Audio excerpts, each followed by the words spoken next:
Hello and welcome to another episode of the Business Spotlight. I am Scott McMeans with Action Coach SBL, and I am here with Scott Hagg from UA Foods. Pleasure to have you here with us, Scott. I'd love to hear a little bit about yourself, your story. So I turn the camera and the microphone to you, sir. Introduce yourself and UA Foods. Hi, Scott. Thank you for having me. I appreciate it. Yes, I am Scott Hagg. I'm the owner of UA Foods. UA Foods is a food and beverage group here based out of Cleveland, Ohio, just outside of Cleveland. We have 5 brands under our umbrella. And I think what makes us a little bit unique is we're not just here in Cleveland, we're actually in 10 countries. Being based in Cleveland was a little bit rough for some of the things we wanted to do. So we kind of took a spin, took a flyer, and really worked hard and became an international company. We're in Europe, Asia, the Middle East, America, of course, a little bit of Africa. So we're spread out. We have office in Saudi Arabia, Jeddah, and one in Ankara, Turkey. But our main office is here outside of Cleveland in Amherst, Ohio. So that's a little bit about us.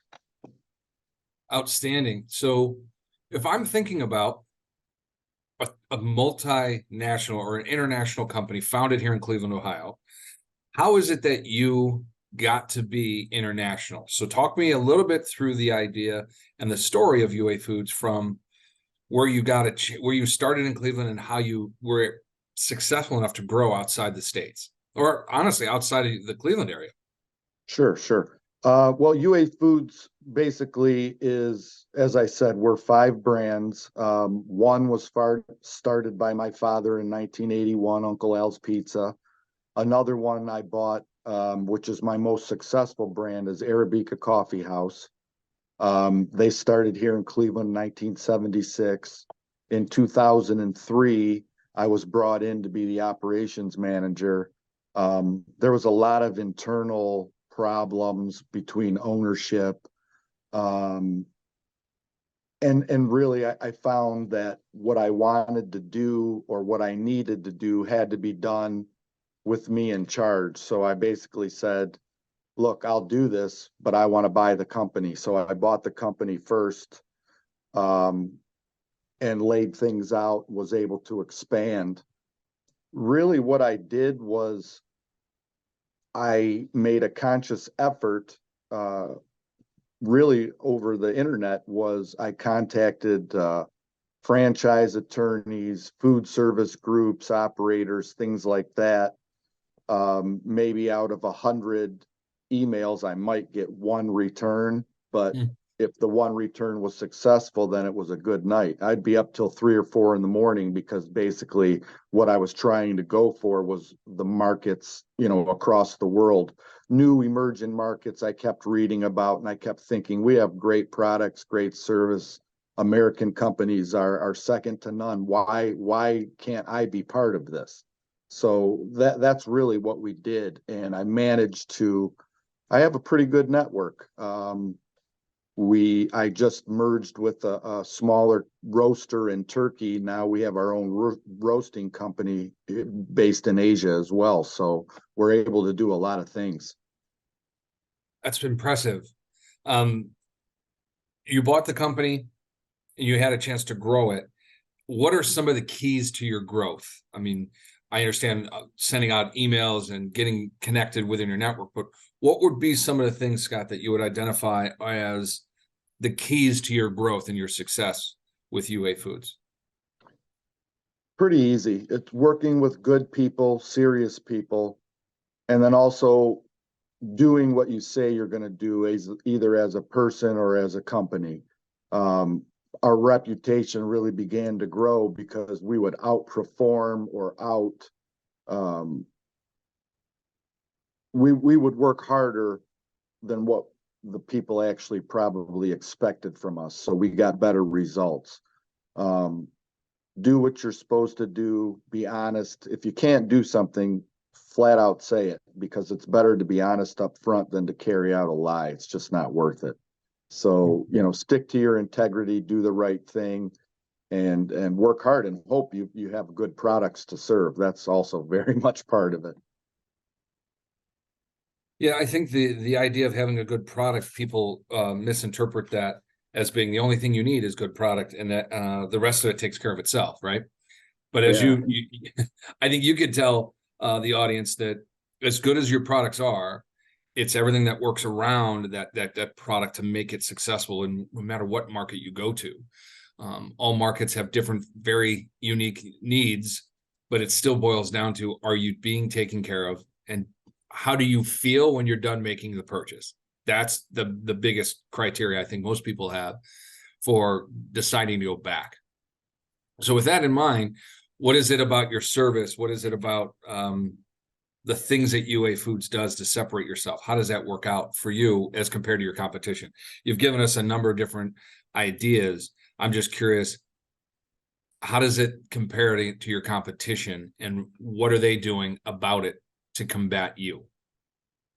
Well, we give the mom and pop approach with the multinational companies. So myself, I'm a chef and a barista, and I have several chefs and baristas on staff. What we do is, our approach generally is, we put 80% of our menu is fixed per country.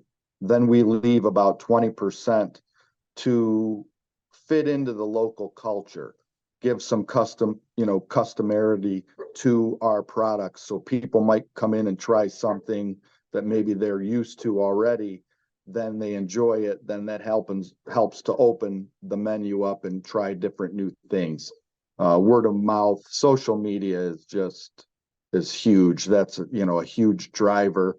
We're building a location, an Arabica coffee house location in Lahore, Pakistan, and I remember telling the franchisee 10 years ago, I would have never dreamed that I would have to put an Instagram space for people to take pictures so that you get good recognition on social media. It's just things change.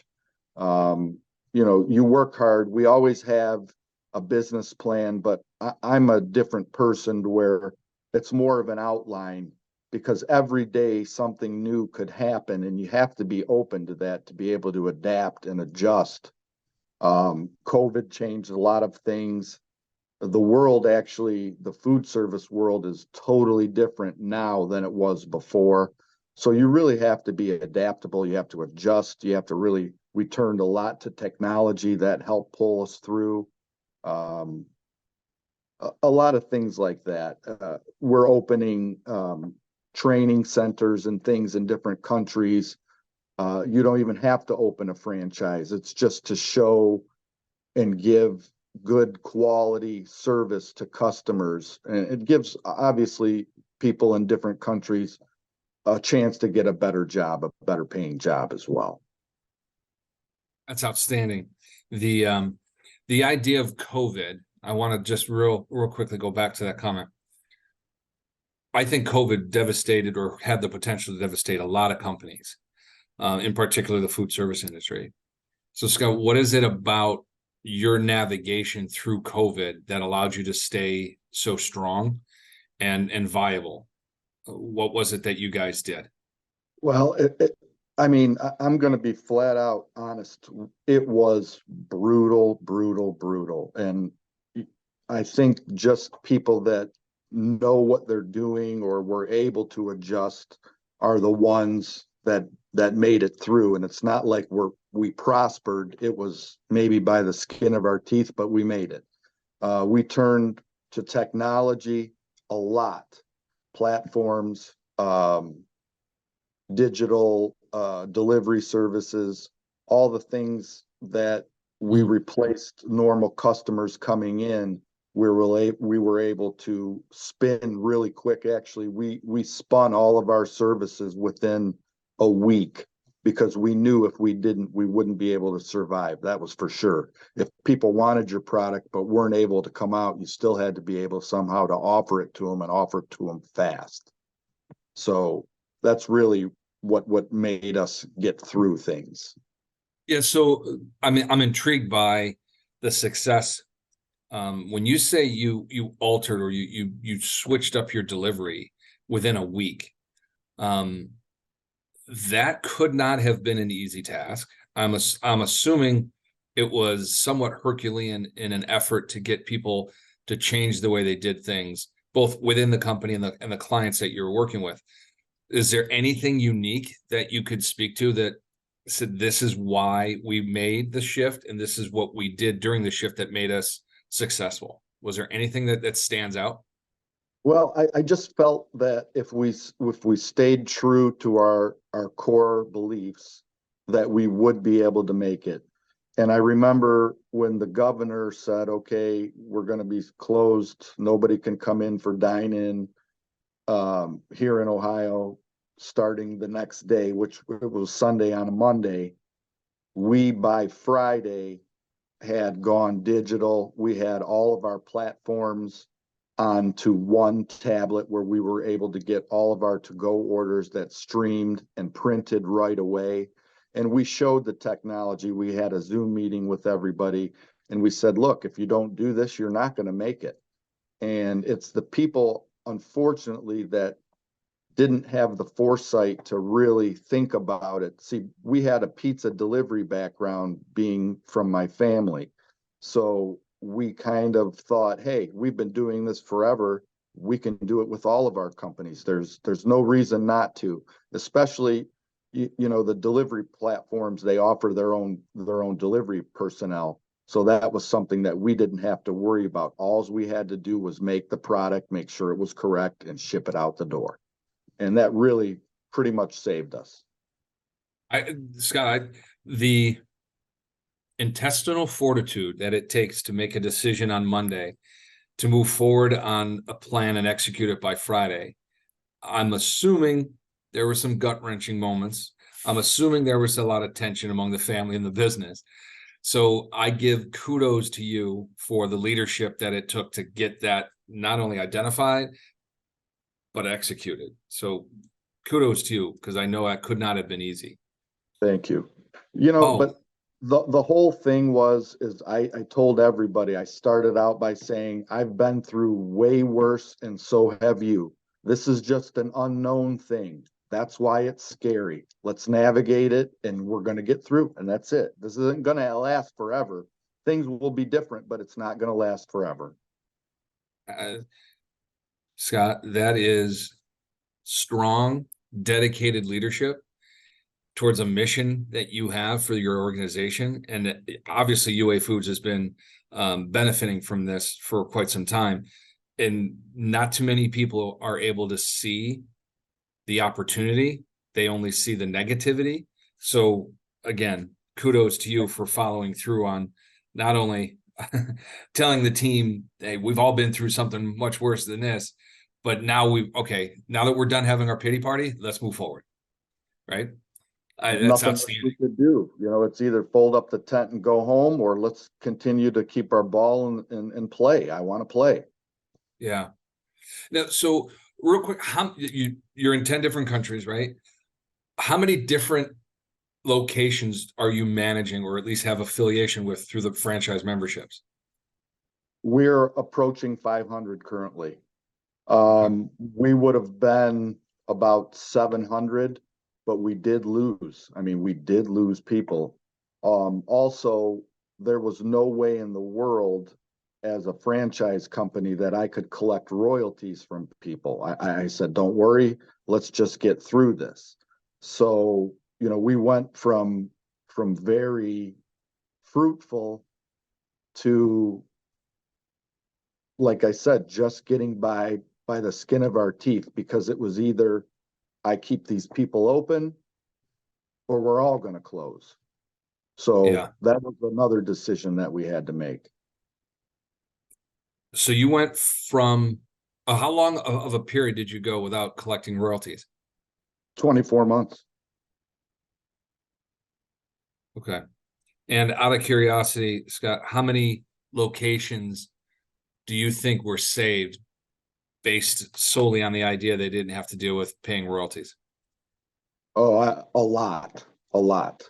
Yeah. Because, we still, thank God we're busy, but it wasn't like before because you just can't, if you don't have the influx of people in the door where they're sitting down, they're enjoying something, but then they might want something else or especially the culture in other countries, it's to go into coffee shops and restaurants and sit and eat and relax.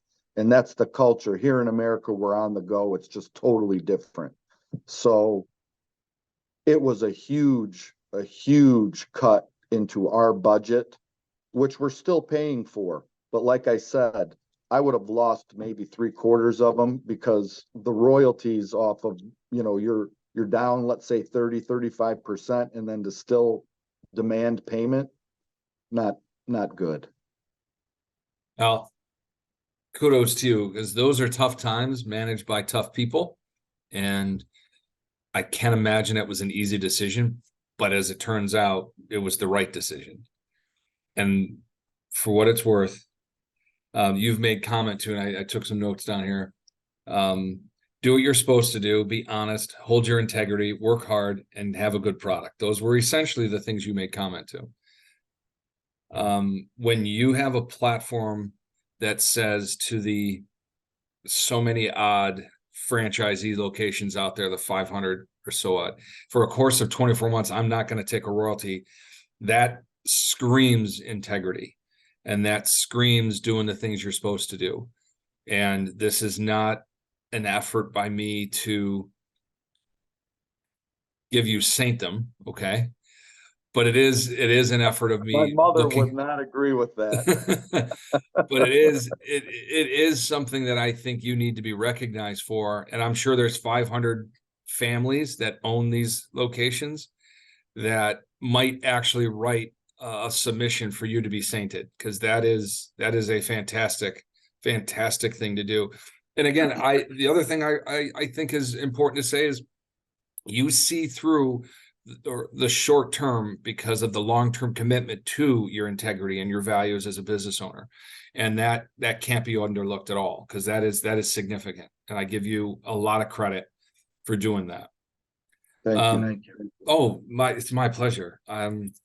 I'm curious, when you get somebody that comes on board, is there a special criteria? Is there special characteristic personality? What is it, Scott, that you really look at when you're trying to go through due diligence with a prospective franchisee, or, for instance, maybe even an employee that works here in Amherst with you?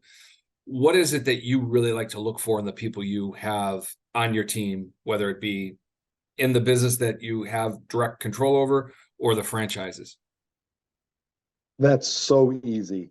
It's somebody, whether you're going to be in partnership, which we try to say as a franchise company, because it's not, we're selling you a franchise and we're leaving. We're going to be partners with you for 10 years. That's 10 years is the contract. So same thing with my staff. And I still cook every day when I can. I'm a barista. I love it. That's what I do. It's not work to me. This is my passion. But I started out as an operator when I was 11 years old. I had no choice. My father pulled me in by the ear and said, "You're learning this. You're going to help us." We just started, and the rest was after I grew, through high school. He didn't make me, but he offered me. He said, "You want to go to way school? You can. You want to stay home? You're 17 years old and you do what a 35-year-old does. I think you need to really think about your future." So I did. And the bottom line is, I started as an operator. I'm still an operator. If the operator isn't successful, I won't be successful. But if these people are not people that I can be around and be with all the time, it's not going to work out. So I've been offered deals in Abu Dhabi. Guy was ready to give me all this money to open these stores, and I said, "Thank you, no thank you. Have a nice day." I wasn't comfortable. I knew it was going to be a problem, and it's not worth it. It's totally not worth it to have somebody that doesn't think the same as you. It's not going to happen. It's not going to work.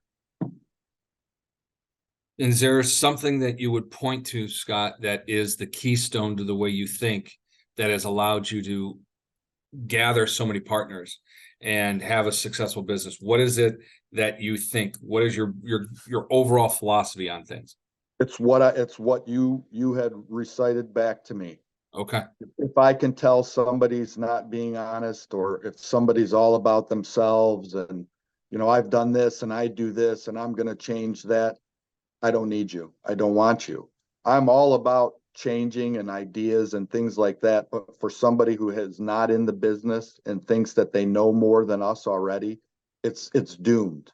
You're going to have a problem probably before the store even opens. So we've done this. Uh, One of my minority partners is in the Specialty Coffee Association of Europe. And it's funny when people say, well, this isn't how you do it. Well, are you in the Specialty Coffee Association? No. Mm-hmm. I don't know what else to tell you. Yeah. So, like I said, even I think I was in Doha, Qatar, and I had this rich sheikh, and he offered me all kinds of things, and it's not going to work. You need somebody with like-minded people, even if they're operations people. You have to be on the same page, or else things are going to fall through the cracks and there's going to be a problem. Yeah. Scott, if there's a few words or a phrase or two that really defines the vision that you have for UA Foods, what would that be? Growth, sustainability, community. I think these are all very important. It can't be just selling franchises. You have to really get involved with your people. You have to know your people. You have to know the areas. You have to know the community. Obviously, I can't do it all myself, but we look into things. We want to make sure. And I tell people all the time, I need to approve your location because I can't have you close. We can't afford a mistake. So at least if it comes from us, we're sure that, or at least the possibility of it failing is much smaller than just saying, go ahead and open. We want to make sure that we take care of our people. We take care of not only our customers, but our employees, because in the end of the day, they're the backbone of our business. Yes. And when you think about a business owner and the interaction they have with their customers, their business itself, and the employees, there should be a very synergistic way that all works. And that's a business owner takes care of their people take care of the customer, and the customer ultimately takes care of the business. And Correct. if you run it that way, it's a very significant change to what the old way of thinking is, which is a business owner does everything. Don't get me wrong. You want to be a part of all of it, but you have to empower your team. Otherwise, your team won't be powerful. Correct. It's just the And they way to won't do it. grow. They won't grow. Yeah, I'm glad to see the word growth as part of your vision or philosophy, because whether it's an individual that works there, it's a franchisee, or it's the overall UA Foods business, growth is part of what you're doing and what you should be doing. And to leave a situation without going better or doing something different and learning and growing, it's a wasted opportunity to be a better entity, person, or contributor. I believe that wholeheartedly. Yeah. I have a great question for you. If I were to say to the 17-year-old you have a chance to redo everything, or you have a chance to learn something right now, Scott, what would you tell the 17-year-old Scott? Oh boy. Your parents taught you right. Stick to what they said. Your foundation is what made you where you are today. I love it. Okay. I've met so many people, and my parents, my father was a factory worker in Detroit. he worked at a paint factory for cars, and the average growth or the average life after retirement was 2 years.